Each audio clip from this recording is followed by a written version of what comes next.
Ciscoe Morris just got a new puppy, so naturally he's thinking about gardening that is safe for his family's new little addition. Here with a few pointers, welcome Ciscoe and Izzy. Come on out. Come on, Izzy. Come on, baby. Come on, little Izzy. Are we going to pick her up or is she going to walk around? What are we going to do? Oh, my goodness. She's fearless. Hi, puppy. She might eat the wires.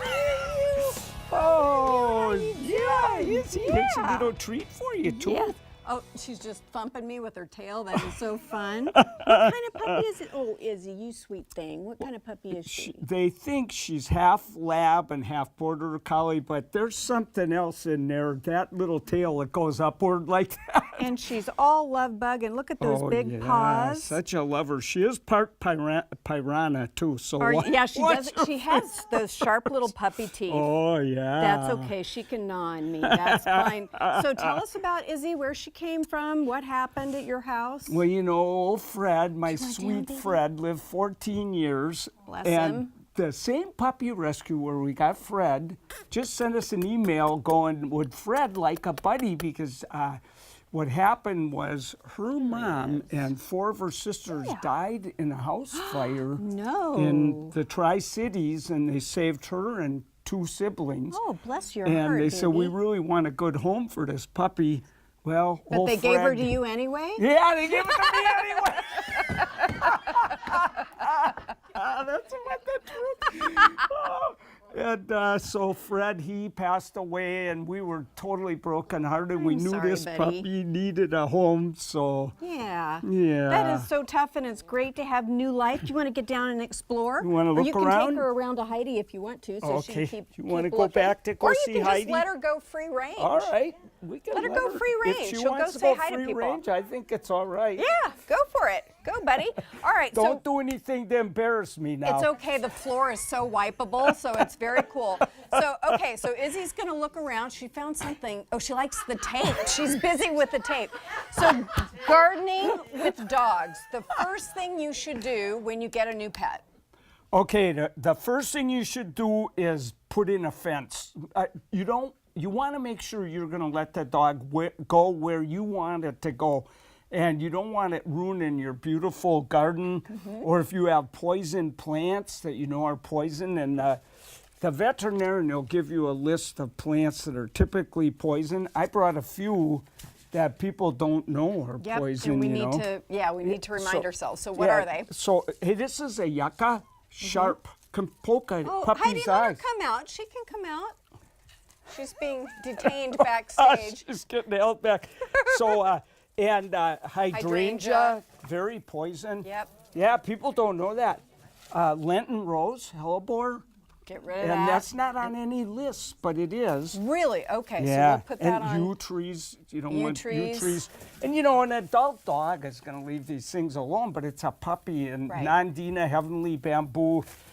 But these are all things you could let them chew to live at Tweedle out of dogwood, you know. Most conifers are fine. Most herbs, you don't have to worry. They're so strong tasting, the dog doesn't want to chew them anyway. And then you could throw this in your car and it won't smell like a rolling kennel. Oh, that's a good idea. So you also encourage people to give puppies gardens that they can play in. Now, what would that look like? That could be a big lawn, for instance. And so, you know, if you have a nice lawn, that's a perfect, and see, that's why you need a fence right there. That's old Fred when he was a puppy. Yep. And, you know, so, and you know what? They can dig, so you've got to make sure that you've got stuff all the way under the ground. Mary put this fence in. She went right through the fence.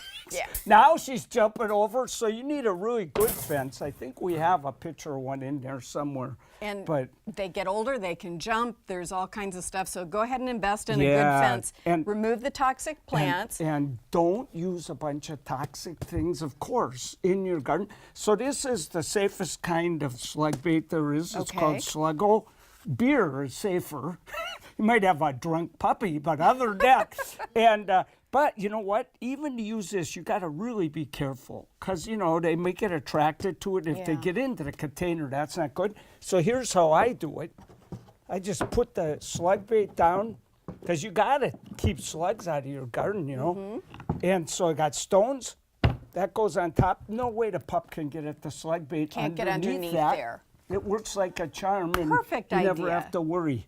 One of the things I love is that you believe in letting the dog have the yard. They want to go outside and explore. That's their space. They need that, so let them have it. Yeah, and you know what I have found? The worst thing you could do is lock the dog outside. If you do that, they're going to bark and drive your neighbors nuts. They're going to rip out every plant in your garden. So I think doggy doors are the way to go. They go out when they need to. Pretty soon they learn that's the way to go out if they have to go or do anything, or they want to go out and chase squirrels. And oh, by the way, that picture right there there's the fence that I have that I put in to keep them out of my really special garden. But we let them have the other ones. But you see the lawn? That's what your lawn's going to look like if you get a puppy. Well, trying to have and a good that's lawn. life. You know, that's life, right? But yeah, but I think if a puppy is part of the family, gets to go in and out when it wants, you got lots of nice lawn space, even if it gets wrecked, who cares? It's their area. You have safe plants in the gardens where they get to play. You can't go wrong. Now, do you make any effort to reseed those areas during the spring or anything so that it doesn't just completely fall apart? Not till the dog gets older. Because puppies are just going to be running all over, and we're going to get another one a year later. Am I nuts or what? So, I think that's awful, awful, awful. No, I think it's wonderful. I mean, dogs add so much, and that puppy has probably changed your life all over again. You're not kidding. I'm so madly in love with her. It's So pathetic. it's just, it is. It's. I always say, I think I love my dog maybe more than I should. But, so you brought some toys. Do you leave those outside as well? Yeah, the skunk is so fun because she likes to tug.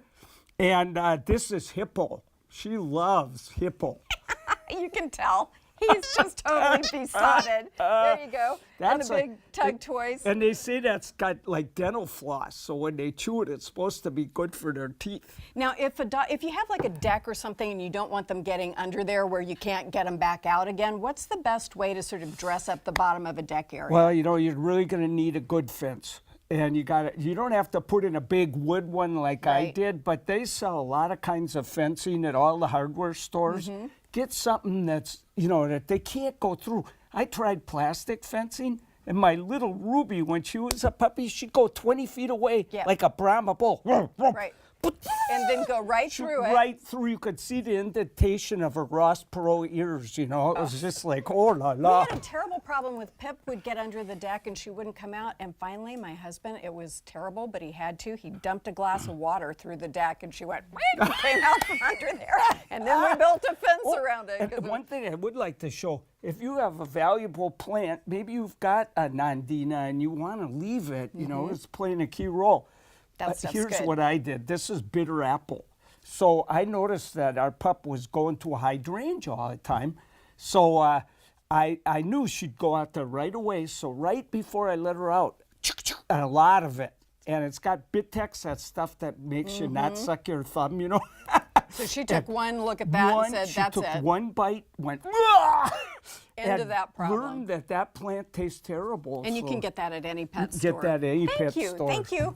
Bye, Izzy. She went around the corner. She's on her own. When we come back, our travel expert with the top 4 cruise deals of the week after a quick break. Thank you very much. Thank you. She's adorable.